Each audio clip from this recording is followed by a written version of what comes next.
Nung kami mga bata pa, dinadala kami ng ama namin sa kanilang probinsya.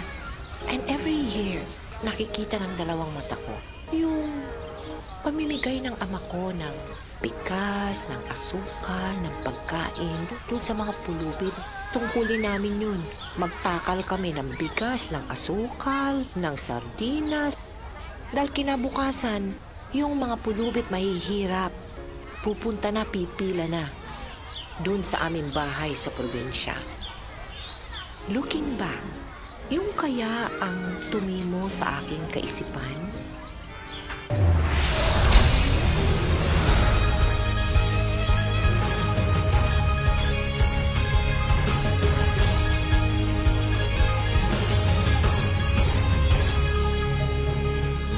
Lahat tayo ay may dalang pag-asa kung diringgin natin ang tinig ng bukas.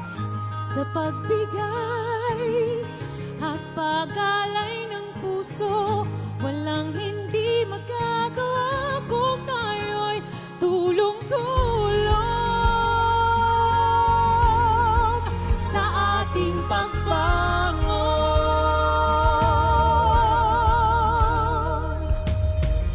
Kailangan ay buksan ang ating puso upang makita ang sinag ng umaga. Dumarating, tumatawag sa atin, balang araw maaabot natin ang hinahanap kung magkakaisa.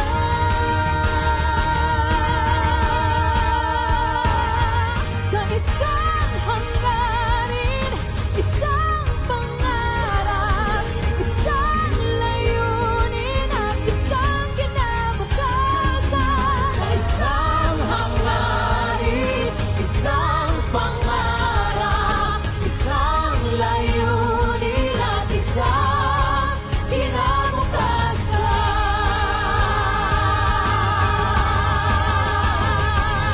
Kung bawat isa'y magbibigay ng taos-puso, Mga pangarap ay di malayo.